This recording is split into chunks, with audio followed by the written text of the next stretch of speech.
تو فیصل آباد کے مدنی مرکز میں جمع ہیں اور رب کریم ہم سب کا جمع ہونا اپنی بارگاہ میں قبول فرمائے۔ جمعہ کا دن یاد رکھیے یہ خاص رحمتوں اور برکتوں کے نزول کا دن ہے۔ جمعہ کی ایک نیکی مفتیان کرام فرماتے ہیں 70 نیکیوں کے برابر ہے۔ تو کوشش کیا کریں کہ جمعے کے دن کثرت کے ساتھ تلاش کر کر کے نیکیاں کیا کریں۔ عام دنوں میں کریں گے تو ایک نیکی کا ثواب ہے، جمعہ کے دن کریں گے تو ملٹی پلائی بائی 70 ہو جائے گا۔ اور سبحان اللہ جمعہ کے دن جو درود پڑھنا ہے وہ اتنا برکت والا ہے کہ ایک بڑی کمال کی حدیث پاک ہے جس کا مضمون ہے کہ جو جمعہ کے دن 200 مرتبہ درود پاک پڑھے اس کے 200 برس کے گناہ معاف کر دیے جاتے ہیں۔ تو اسپیشلی جمعے کے دن آپ نے اور ہم نے کثرت سے درود پاک پڑھنے ہیں۔ الحمدللہ ویسے بھی ربیع الاول کا مہینہ ہے، اس مہینے میں تو اور درود پاک پڑھنے ہیں، حضور علیہ السلام کی بارگاہ میں تحفہ بھی پیش کرنا ہے۔ تو کیا یہ اچھا ہو، اب 3-4 دن رہ گئے، بڑی رات آنے والی ہے، وہ لمحہ آنے والا ہے جو حضور کی ولادت کا دن ہے۔ تو آج سے نیت کم از کم کر لیں کہ 12 ربیع الاول تک روزانہ 1200 بار کم از کم درود پاک پڑھیں گے انشاءاللہ، اور پھر نبی پاک کی بارگاہ میں ولادت کا تحفہ پیش کریں گے۔ اللہ ہم سب کو اس مبارک مہینے کی برکت عطا فرمائے۔ محبت کے ساتھ با آواز بلند درود پاک پڑھ لیجئے۔ صلو علی الحبیب صلی اللہ تعالی علی محمد صلی اللہ علیہ وسلم۔ قرآن مجید فرقان حمید کی ایک بڑی کمال کی آیت جس میں ہماری تربیت بھی ہے، جس میں ہمارے لیے دلاسا بھی ہے، اور وہ آیت ہے قرآن مجید کی سورہ والضحیٰ، آیت نمبر 10 ہے، پارہ 30واں ہے۔ اللہ قرآن میں فرماتا ہے وَأَمَّا السَّائِلَ فَلَا تَنْهَرْ۔ ترجمہ کیا ہے؟ ترجمہ قرآن، آسان ترجمہ قرآن کنز العرفان، اور کسی بھی صورت مانگنے والے کو نہ جھڑکو۔ اللہ اکبر، یعنی اس آیت میں نبی پاک سے گویا یہ فرمایا گیا کہ اے میرے محبوب صلی اللہ علیہ وسلم، جب بھی کوئی سوالی آپ کی خدمت میں سوال عرض کرے اس کے ساتھ حسن سلوک فرمائیے۔ اب اعلیٰ حضرت نے اسی آیت کی طرف اشارہ کیا ہے کہ حضور ایک جگہ رب نے آپ کو مومنوں کے لیے رؤوف الرحیم فرمایا، اور ایک جگہ آپ کو یہ فرمایا کہ سائل آ جائے، مانگنے والا آ جائے تو اسے جھڑکنا نہیں ہے۔ تو حضور میں تو مومن بھی ہوں، تو پھر تو آپ میرے لیے بھی رؤوف الرحیم ہوئے، میں منگتا بھی ہوں، میں سائل بھی ہوں، اور سائل کو تو جھڑکنے کا رب نے منع فرمایا ہے، تو یا رسول اللہ پھر تو میری جھولی بھر دیجئے۔ کیا خوبصورت شعر میں ان دونوں آیتوں کی طرف بریلی کے تاجدار اشارہ فرماتے ہیں، کہتے ہیں مومن ہوں مومنوں پر رؤوف رحیم ہو، سائل ہوں سائلوں کو خوشی لا نہر کی ہے، لا نہر وَأَمَّا السَّائِلَ فَلَا تَنْهَرْ۔ اے محبوب سائل آئے تو جھڑکنا نہیں، خالی نہیں لوٹانا ہے، عطا کرنا ہے۔ اور سبحان اللہ میرے آقا علیہ الصلوۃ والسلام کی شان دیکھیں کہ رب عز و جل نے ایسا سخی بنایا۔ حضرت جابر بن عبداللہ کہتے ہیں ما سئل رسول اللہ صلی اللہ علیہ وسلم شیئا قط فقال لا، کہتے کبھی ایسا نہیں ہوا کہ حضور علیہ الصلوۃ والسلام سے کچھ مانگا گیا ہو اور آپ نے لا یعنی انکار فرمایا ہو، جو آتا تھا حضور علیہ السلام اسے عطا فرماتے۔ شان کریمی تو دیکھیں کہ جب حضور کے پاس کوئی مانگنے والا آتا نا تو حضور کے پاس جو ہوتا عطا فرما دیتے، اور اگر بظاہر وہ نہ ہوتا جو مانگ رہا ہے تو حضور اسے بھی واپس نہ لوٹاتے، فرماتے فلاں بندے کے پاس جاؤ، میرے نام سے وہ چیز لے لو، میں قرض اسے بعد میں لوٹا دوں گا۔ یعنی اللہ اکبر، جواد کو، جو جواد کی ڈیفینیشن کتابوں میں آئی نا، ایک ہوتا ہے سخی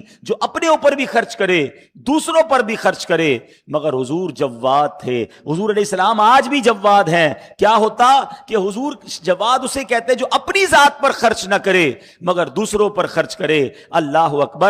تو اب اسی بات کو سبحان اللہ ایک ہی شعر میں سمجھیے گا، حضرت جابر بن عبداللہ نے کیا کہا؟ آنے والوں کو کبھی لا نہیں کہا، اور اعلیٰ حضرت اسی بات پر کیا خوبصورت اشارہ کر رہے ہیں، مانگیں گے مانگے جان پائیں گے. کس سخی سے مانگ رہے ہیں؟ جس کو رب نے فرمایا ہے کہ محبوب سائل آئے تو خالی لوٹانا نہیں ہے. تو مانگنے والوں تمہاری تو عید ہو گئی نا. اور سرکار کی عادت کیا ہے کہ لا نہیں فرماتے, منع نہیں فرماتے. مانگیں گے مانگے جائیں گے, منہ مانگی پائیں گے. سرکار میں نہ لا ہے نہ حاجت اگر کی ہے. سرکار نہ لا فرماتے ہیں نہ اگر مگر. ہوگا تو دے دوں گا, یہ کرو گے تو دے دوں گا, اگر نہیں ہے بس مانگنا ہے اور مل جانا ہے. اعلیٰ حضرت ایک اور جگہ فرماتے ہیں نا کہ منگتا کا ہاتھ اٹھتے ہی داتا کی دین تھی. بس ہاتھ ہی اٹھانا ہے. منگتا کا ہاتھ اٹھتے ہی داتا کی دین تھی. دوری قبول و عرض میں بس ہاتھ بھر کی ہے. تو ہمیں اس ربیع الاول کے مہینے میں ایک اور اپنے دل میں شوق پیدا کرنا ہے کہ حضور علیہ الصلوۃ والسلام ہر مانگنے والے کو دیتے ہیں. اچھا, اب تھوڑی سی پہلے تربیت کی بات ہو جائے, پھر اس ٹاپک پر واپس آتے ہیں. کیا فرمایا؟ کسی سائل کو جھڑکنا نہیں ہے. اب اس سے مجھے اور آپ کو بھی سیکھنا ہے کہ زندگی میں ہمارے پاس بھی کچھ لوگ اپنی طلب لے کر آتے ہیں.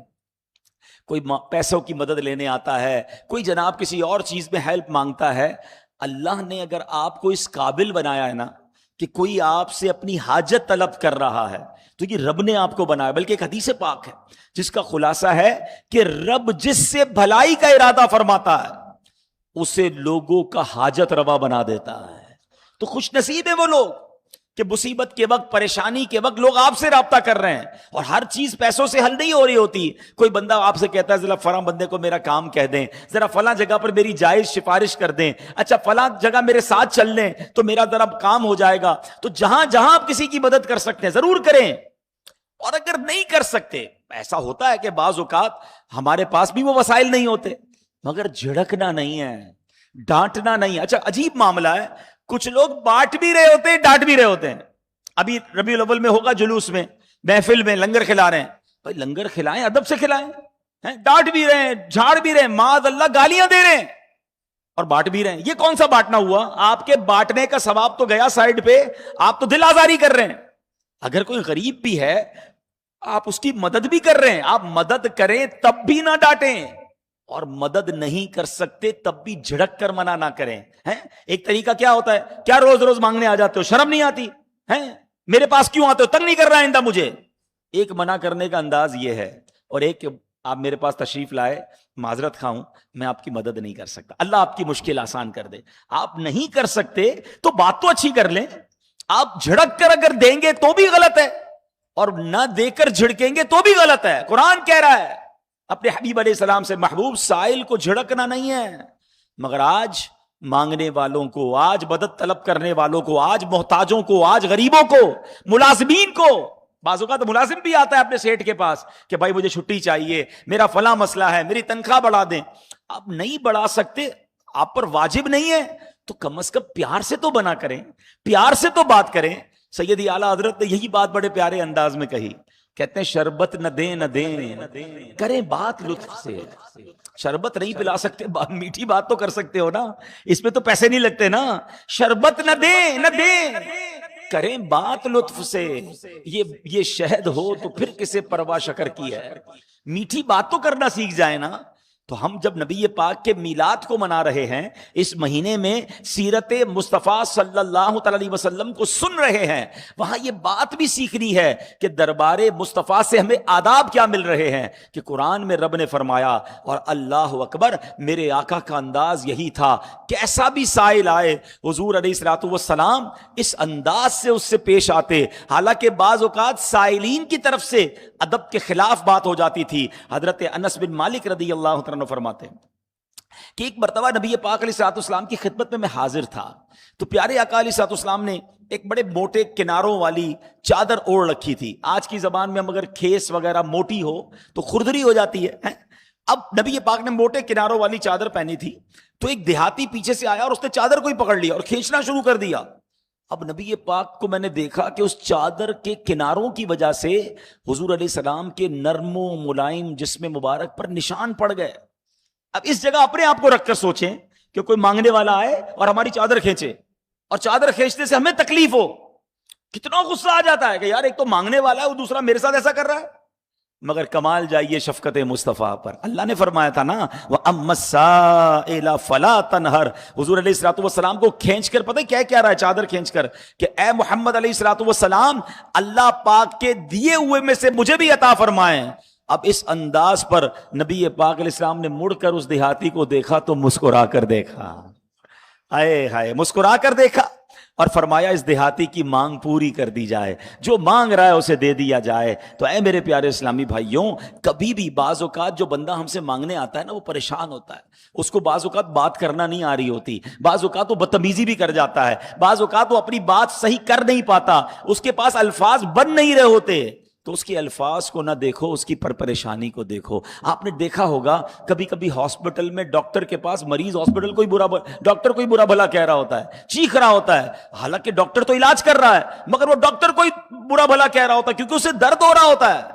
ڈاکٹر عقل مند ڈاکٹر جانتا ہے کہ یہ مجھے برا بھلا نہیں کہہ رہا, تکلیف میں ہے, پریشانی میں ہے, اس لیے چیخ رہا ہے, ابھی اس کا علاج ضروری ہے, اس کی باتوں پر توجہ نہ دیں. تو جب کوئی پریشان آپ کے پاس آئے نا تو اس کی باتوں پر, اس کے انداز پر, اس کے طریقہ کار پر آپ غور نہ کریں. اگر مدد کر سکتے ہیں تو کر دیں, ورنہ اگنور کریں, پیار سے بات کریں. تو ایک تو قرآن کی آیت سے یہ سیکھنے کو ملا, اور دوسری جو کمال کی بات سیکھنے کو ملی نا, قرآن نے یہ نہیں فرمایا کہ اے حبیب کوئی پیسے مانگنے آئے تو اسے واپس نہ لوٹانا.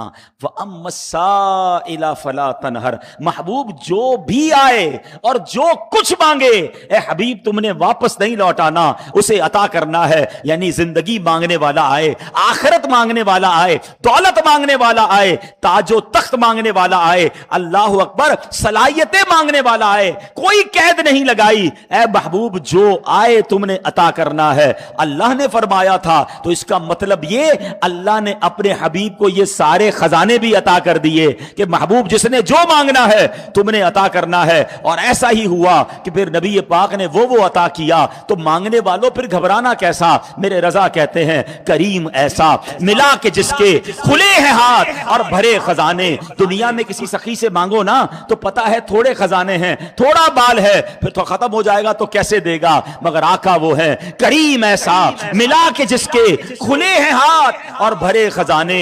بتاؤ اے مفلسوں کہ پھر کیوں تمہارا دل اضطراب میں ہے, پھر گھبراہٹ کیسی ہے؟ اللہ نے خزانوں کا مالک جو بنا دیا. اب ہوا بھی ایسا کہ نبی پاک کی بارگاہ میں لوگ آئے اور طرح طرح کے سوال کیے. اللہ اکبر, پیارے آقا کی بارگاہ میں مولا علی شیر خدا کرم اللہ تعالی وجہ الکریم نے عرض کیا یا رسول اللہ مجھے سردی بہت لگ رہی ہے. اب مجھے بتائیں کسی کو سردی لگ رہی ہو اور آپ کو بھی آ کر کوئی کہے کہ سردی لگ رہی ہے تو آپ کیا کریں گے؟ چادر دے دیں گے, جیکٹ دے دیں گے, سویٹر دے دیں گے, بھائی سردی کا انتظام کر لو. اب نبی پاک کی شان کیا ہے؟ آقا سے مانگے کوئی قطرہ میرے آقا دریا عطا فرماتے ہیں. دنیا والوں سے دریا مانگو قطرہ ملتا ہے. ہاں یہ سمجھنا, فرق سمجھنا. کسی کے پاس آپ پریشانی میں جاؤ, بہت پریشان ہوں, لاکھ روپے چاہیے, کہتے 5,000 لے لو بھائی. ارے بھائی یہ والا مسئلہ حل کر دو, جتنا مانگو گے 5-10% بھی دے دے تو بڑی بات ہے. دریا مانگو قطرہ دیتے ہیں. آقا کیا دیتے ہیں؟ مولا علی کہتے ہیں حضور سردی لگ رہی ہے. نبی پاک نے اللہ کی بارگاہ میں دعا کی اللہم اکفہ الحر والبرد, اے اللہ پاک علی کو سردی گرمی سے محفوظ فرما. اب اس دعا کا برکت کیا ہوئی؟ مولا علی نے علاج تو سردی کا مانگا تھا, گرمی کا علاج بھی مل گیا. نہ سردی لگتی تھی نہ گرمی لگتی تھی. میرے شیر خدا سردی میں گرمی کے کپڑے پہنتے اور گرمی میں سردی کے کپڑے پہنتے. موسم اثر ہی نہیں کرتا تھا کیونکہ مانگنے والے کو منع نہیں کرنا ہے. اللہ اکبر. اب اعلیٰ حضرت کا وہ شعر کیوں نہ جھوم کر پڑھیں. میرے کریم سے گئے قطرہ کسی نے مانگا تو دریا بہا دیے ہیں مدنی نے, دریا بہا دیے ہیں در بے بہا دیے. حضرت عکاشہ دوران جنگ لڑتے لڑتے تلوار ٹوٹ گئی. حضور تلوار ٹوٹ گئی ہے, میرے آقا نے اسے ٹہنی پکڑا دی. جیسے ہی ٹہنی پکڑاتے ہیں وہ تلوار بن جاتی ہے. جو سائل آ رہا ہے, جو مانگ رہا ہے, حضور وہ عطا فرما رہے ہیں. حضرت خبیب رضی اللہ تعالیٰ عنہ کا بازو کٹ گیا, بارگاہ رسالت میں حاضر ہوئے, میرے آقا نے لعاب دہن لگایا, بازو واپس جوڑ دیا, وہ پھر ٹھیک ہو گیا. حضرت عبداللہ بن عتیق رضی اللہ تعالیٰ عنہ کی ٹانگ ٹوٹ گئی, بارگاہ رسالت میں حاضر ہوئے, میرے آقا نے ہاتھ پھیرا, وہ ٹانگ پھر ٹھیک ہو جاتی ہے. میرے کریم سے گئے قطرہ کسی نے مانگا تو دریا, یہ ہے در بے. اب یادداشت حافظہ کوئی کسی کو دے سکتا ہے؟ حضرت ابو ہریرہ, اچھا یہ صحابہ کا عقیدہ بھی تو دیکھو نا, جو چاہیے ہوتا حضور کی بارگاہ میں آتے, پتا ہے نہیں سنتا ہی نہیں, مانگنے والا تیرا. حضرت ابو ہریرہ کہتے حضور کوئی چیز سنتا ہوں یاد نہیں ہوتی.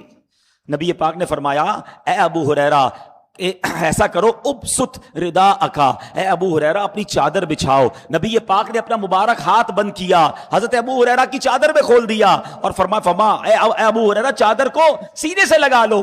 کہتے جب سے چادر سینے سے لگائی فما نسیت شیئا بعدہ, اس دن کے بعد حالت یہ ہو گئی جو سنتا ہوں یاد ہو جاتا ہے. آقا نے یادداشت عطا فرما دی, گویا جس نے جو مانگا میرے آقا نے عطا کیا. ایک اور بڑی ایمان افروز بات سمجھنی ہے. دنیا میں کسی بندے سے ہم کہیں کہ یار مجھے ابھی گاڑی چاہیے, آپ کی گاڑی چاہیے کیا؟ گاڑی گھر پہ کھڑی ہے, چلو جا کے دیتا ہوں. پیسے چاہیے, ایسا کرو کل آنا بینک میں پیسے کل دے دوں گا. ہر وقت ہر چیز میرے اور آپ کے ساتھ نہیں ہوتی کہ ہم مدد کرنے والوں کو دیتے جائیں, مگر شان مصطفیٰ دیکھیں, جس نے جب مانگا, جو مانگا, جہاں مانگا, آقا نے یہ نہیں فرمایا کل آنا پرسوں آنا, حضور نے اسی وقت اسے عطا فرما دیا. اور یہی بات بریلی کے تاجدار لکھتے ہیں کہ حضور جان عالم صلی اللہ علیہ وسلم جہاں جاتے تھے اللہ کی رحمت کا قلمدان نبی پاک کے ساتھ ہی چلتا تھا. نعمتیں پاکتا جسم وہ ذیشان گیا,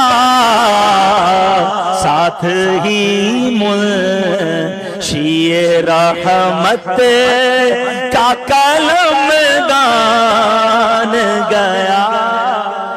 جہاں میرے آقا جاتے, جب جاتے عطا فرماتے. گویا اللہ کی رحمت کے خزانے ساتھ چل رہے ہیں. بادشاہوں کے خزانے کسی مخصوص جگہ ہوتے ہیں, مگر حضور کی شان یہ ہے کہ جس نے جب مانگا, جو مانگا, جہاں مانگا, میرے آقا نے عطا فرمایا. اچھا اب ایمان افروز بات سن لیں, بیان کا وقت ختم ہونے والا ہے. قرآن نے یہ نہیں فرمایا اے محبوب جب تک آپ ظاہری طور پر دنیا میں ہیں تب تک جو سائل مانگے اس کو دینا ہے. قرآن نے مطلقاً فرمایا, قرآن قیامت تک کے لیے ہے, آنے والے امتیوں کے لیے ہے. ایسا تو نہیں ہو سکتا کہ رحمت للعالمین بھی ہوں اور جو اس زمانے کے لوگ ہوں انہی کو عطا فرمائیں. نبی تو ہمارے بھی ہیں, آقا تو ہمارے بھی ہیں, امتی تو ہم بھی ہیں, بے شک 1400 سال بعد آئے ہیں. تو ایسا کیسے ہو سکتا ہے کہ حضور اس زمانے والے لوگوں کو تو عطا فرمائیں اور آج والے محروم رہ جائیں؟ نہیں نہیں, قرآن کی یہ آیت صریح اعلان ہے کہ اے محبوب روز قیامت تک جب جب تم سے کوئی سائل مانگے تم نے اسے عطا فرمانا ہے. بلکہ ہمارا تو عقیدہ یہ ہے حضور قیامت والے دن بھی عطا فرمائیں گے, حضور محشر والے دن بھی شفاعت فرمائیں گے. تو اے غلاموں اگر تکلیف میں ہو, اگر پریشانی میں ہو, اگر مشکل میں ہو تو حضور علیہ الصلوۃ والسلام کی بارگاہ کی طرف توجہ لائیں, حضور علیہ السلام کی بارگاہ میں درود و سلام پیش کریں اور پھر دل کی زبان سے عرض کریں. اور ایک بات یاد رکھیں, تڑپ کر جب کسی نے انہیں پکارا ہے, تڑپ کر جب کسی نے انہیں یاد کیا ہے, یہ ہو نہیں سکتا کہ وہاں سے مدد نہ آئے. فریاد امتی جو کرے حال زار میں, فریاد امتی جو کرے حال زار میں, ممکن نہیں کہ خیر بشر کو خبر نہ ہو. بلکہ آقا تو وہ ہیں. ایمان افروز بات سن لیجئے. میں ابھی پچھلے ہفتے کراچی میں 10 دن پہلے کی بات ہے, میرا ایک بیان تھا بحریہ ٹاؤن میں. بہت بڑا آڈیٹوریم تھا, بہت بڑی تعداد تھی. بیان کے بعد منتظمین نے کہا کہ ایک عمرے کا ٹکٹ ہم نے دینا ہے. تو میں نے عمرے کی قرآن دازی ہم نے کی. تو ایک نوجوان جس کی ٹکٹ نکلا نا, وہ آیا, کہتا مجھے مائک پہ ایک بات کرنی ہے. اس نے مائک پر آ کر ایک بات کی، سب کو رلا دیا. وہ کہتا ہے مجھے 100% یقین تھا میرا ٹکٹ نکلے گا، 100% یقین تھا، اور میں کہہ کر آیا تھا سب کو کہ آج ٹکٹ میرا نکلنا ہے. میں نے کہا یار یہ بات کیوں کر رہے ہو؟ کہہ رہا میں اتنا دکھی ہوں، میں اتنا پریشان ہوں، میں روز رات روتے روتے درود پڑھتے سوتا ہوں، مجھے پتا ہے اتنے دکھی کو حضور ضرور نوازیں گے.